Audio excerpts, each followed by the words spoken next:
Hi friends, welcome back to our channel. ఈరోజు మన కిచెన్లో చాలా హెల్తీగా టేస్టీగా ఒక మంచి బ్రేక్ఫాస్ట్ రెసిపీని చూపిస్తున్నానండి. ఉదయం బ్రేక్ఫాస్ట్లోకి, లేదంటే ఈవినింగ్ స్నాక్స్లోకి, లేదంటే ఈవినింగ్ డిన్నర్లోకైనా ఎప్పుడైనా తినే విధంగా ఆయిల్ లేకుండా ఒక మంచి స్పెషల్ రెసిపీని చూపిస్తున్నానండి. చాలా హెల్తీ రెసిపీ అండి. టేస్ట్ అయితే చాలా చాలా బాగుంటుందండి. ఎప్పుడు మనం వడలను ఇలా ఫ్రై చేసి చేసుకుంటాం కదండి. ఆయిల్ తినని వాళ్ళు అస్సలు ఆయిల్ లేకుండా ఇలా మనం హెల్తీగా వడలు చేసుకోవచ్చండి. చాలా చాలా టేస్టీగా ఉంటాయి. మీరు కూడా తప్పకుండా ఈ హెల్తీగా ఉండే వడలను ఒక్కసారి ట్రై చేయండి. ఎప్పుడో ఆయిల్లో తింటారు కాబట్టి ఆయిల్ లేకుండా తినేవి చాలా టేస్టీగా ఉంటాయండి. మరి మరి పూర్తి వీడియో చూసి మీరు కూడా తప్పకుండా ట్రై చేయండి. ఎక్కడ వీడియోని స్కిప్ చేయకుండా ట్రై చేయండి. పర్ఫెక్ట్గా వస్తాయి. చాలా చాలా టేస్టీగా ఉంటాయి. మరి ఇక ఏమాత్రం ఆలస్యం చేయకుండా చాలా హెల్తీగా టేస్టీగా ఉండే ఈ ఆరోగ్యకరమైన బ్రేక్ఫాస్ట్ని ఎలా చేయాలో చూద్దాం రండి. ముందుగా ఇక్కడ మిక్సింగ్ బౌల్ తీసుకొని దాంట్లో 1 కప్పు అటుకులు తీసుకోవాలండి. లావుగా ఉండే అటుకులను తీసుకోవాలి 1 కప్పు. ఇప్పుడు దీంట్లో వాటర్ వేసుకొని శుభ్రంగా ఒక 2 సార్లు బాగా వాష్ చేసుకోవాలండి. ఇప్పుడు ఇలా బాగా వాష్ చేసుకున్న తర్వాత దీంట్లో వాటర్ ఏమీ వేయొద్దండి. వాటర్ మొత్తం వంపేసి ఇప్పుడు ఇలా మూత పెట్టేసి పక్కకు పెట్టుకోవాలండి ఈ అటుకులను. చూడండి, ఒక 5 నిమిషాల తర్వాత అటుకులు బాగా నాని చూడండి ఇలా మెత్తగా అయినాయండి. ఇప్పుడు ఈ అటుకుల్ని మనం మిక్సీ జార్లో వేసుకోవాలి. చాలా హెల్తీ బ్రేక్ఫాస్ట్ అండి ఇదైతే. ఇప్పుడు అటుకులను మిక్సీ జార్లో వేసుకున్న తర్వాత ఏ కప్పుతో అయితే మనం అటుకులు తీసుకున్నామో అదే కప్పుతో 1/2 కప్పు సూజీ, బొంబాయి రవ్వ, ఉప్మా రవ్వ అంటారు చూడండి, అది వేసుకోవాలండి 1/2 కప్పు. అదే కప్పుతో 1/2 కప్పు పెరుగు వేసుకోవాలండి. ఇప్పుడు ఇలా మెత్తగా గ్రైండ్ చేసుకోవాలండి. ఒకవేళ మీకు గ్రైండ్ చేయడం కష్టమైతే ఒక 1/4 కప్పు దాకా వాటర్ వేసుకోవాలండి. మరీ బ్యాటర్ని మనం పల్చగా చేయొద్దండి.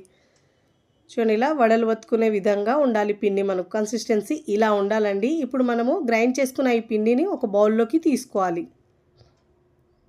ఇలా మొత్తం పిండిని మనం బౌల్లోకి తీసుకున్న తర్వాత ఇప్పుడు దీంట్లో సన్నగా చాప్ చేసుకున్న ఉల్లిపాయ ముక్కలు, 1 ఉల్లిపాయ తీసుకొని సన్నగా ఇలా చాప్ చేసుకున్నానండి. ఇప్పుడు దీంట్లో ఒక 2-3 టేబుల్ స్పూన్ దాకా సన్నగా తరిగిన కొత్తిమీర వేసుకోవాలండి. కరివేపాకు ఉంటే కూడా వేసుకోండి. ఇప్పుడు దీంట్లో పచ్చిమిరపకాయలు 2 ఇలా సన్నగా చాప్ చేసి వేసుకోవాలండి. జీలకర్ర 1 టీ స్పూన్ వేసుకోవాలండి. ఇప్పుడు దీంట్లో రుచికి సరిపోయినంత ఉప్పు వేసుకోవాలండి. ఉప్పు, కారం మీ టేస్ట్ని బట్టి యాడ్ చేసుకోండి. ఇప్పుడు ఇలా బాగా మిక్స్ చేసుకోవాలి. ఫస్ట్ టైం నా ఛానల్ చూస్తున్న వాళ్ళు ప్లీజ్ నా ఛానల్ని సబ్స్క్రైబ్ చేసుకోండి, లైక్ చేయండి, పక్కనున్న బెల్ ఐకాన్ని ప్రెస్ చేయండి. ఇలా ప్రెస్ చేయడం వల్ల నేను పెట్టే వీడియో నోటిఫికేషన్ ముందుగా మీ హోమ్ పేజ్కి వస్తాయండి. ఇప్పుడు ఇలా పిండిని బాగా మిక్స్ చేసుకున్న తర్వాత పక్కకు పెట్టుకొని ఇప్పుడు మనం ఇక్కడ ఇడ్లీ ప్లేట్ తీసుకొని దీనికి ఆయిల్ అప్లై చేసుకోవాలండి. ఇప్పుడు మనం దీన్ని వడల్లా ఒత్తుకోవాలండి. చూడండి, ఇలా పిండి ముద్దలాగా రౌండ్గా చేసుకున్న తర్వాత మధ్యలో ఇలా హోల్ పెట్టుకోవాలండి. వడల షేప్లో ఒత్తుకోవాలి.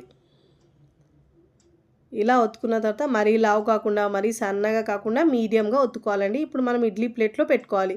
ఇదే విధంగా అన్నీ చేసుకొని మనకు ఎన్ని పడితే ఇడ్లీ ప్లేట్లో అన్నీ పెట్టుకోవాలండి. 1 బై 1 ఇలా చేసుకోవాలి. ఇక్కడ నేను ఆయిల్లో వేయకుండా కూడా చూపిస్తానండి. ఒకవేళ ఇలా నచ్చని వారు ఆయిల్లో కూడా ఎలా ఫ్రై చేసుకోవాలో చూపిస్తాను చూడండి. ఇక్కడ నేను అన్నీ ఇలా ఆయిల్ లేకుండా ముందుగా ఇడ్లీ ప్లేట్లో అన్ని వడల్ని పెట్టుకోవాలి ఇలా. ఇక నేను అన్నీ పెట్టుకున్న తర్వాత చూపిస్తున్నాను చూడండి. ఇలా అన్నీ ఇదే విధంగా పెట్టుకున్న తర్వాత ముందుగా ఇడ్లీ పాత్ర పెట్టుకుని దాంట్లో 1 గ్లాస్ వాటర్ వేసుకొని బాగా వేడి చేసుకొని ఇప్పుడు ఈ ఇడ్లీ ప్లేట్ని పెట్టుకోవాలి. పెట్టుకొని మూత పెట్టేసి ఒక 10 నుంచి 13 నిమిషాల పాటు లో ఫ్లేమ్లో ఉడికించుకోవాలండి.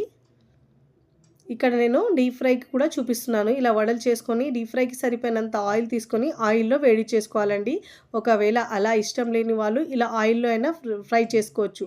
కానీ ఆయిల్లో ఫ్రై చేసిన వాటికంటే కూడా మనం ఉడికించి తీసుకునేవి కూడా చాలా టేస్టీగా ఉంటాయండి. చాలా హెల్తీ రెసిపీ. మీకు నచ్చిన చట్నీతో సర్వ్ చేసుకోవచ్చు. అంత కమ్మగా ఉంటాయండి. ఇలా గోల్డెన్ కలర్ వచ్చే వరకు ఫ్రై చేసుకొని ప్లేట్లోకి తీసుకోవాలి. ఇక నేను ఫ్రై చేసుకున్నవి ముందుగా చూపిస్తున్నాను చూడండి.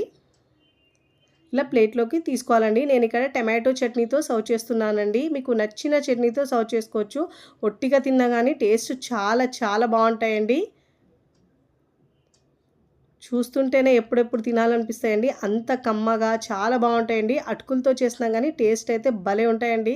ఇక్కడ తుంచి చూపిస్తున్నాను చూడండి, లోపల వరకు కూడా ఎంత బాగా ఫ్రై అయినాయో. ఇలా చట్నీ పెట్టుకొని తింటే రుచి అద్భుతంగా ఉంటుందండి. సాయంత్రం పూట ఇలా టీ టైమ్ స్నాక్గా చేసుకోవచ్చండి. ఇక్కడ నేను ఒక 13 నిమిషాల తర్వాత చూపిస్తున్నాను చూడండి. ఇవి కూడా ఎంత బాగా ఉడికినాయో. ఒక 2 నిమిషాల తర్వాత తీసుకోవాలండి స్టవ్ ఆఫ్ చేసుకొని. ఇక్కడ ఇవి కూడా నేను ప్లేట్లో సర్వ్ చేసుకుంటున్నానండి. ఫ్రై చేసిన వాటికంటే కూడా ఇవి చాలా టేస్టీగా ఉంటాయండి. ఇంకా హెల్దీ రెసిపీ, ఆరోగ్యానికి కూడా చాలా మంచిదండి అటుకులైతే. మీరు కూడా తప్పకుండా ట్రై చేసి ఎలా కుదిరిందో కామెంట్ ద్వారా తెలియజేయండి. ఇక్కడ తుంచి చూపిస్తారు చూడండి, పచ్చిగా లేకుండా చాలా టేస్టీగా ఉంటాయండి.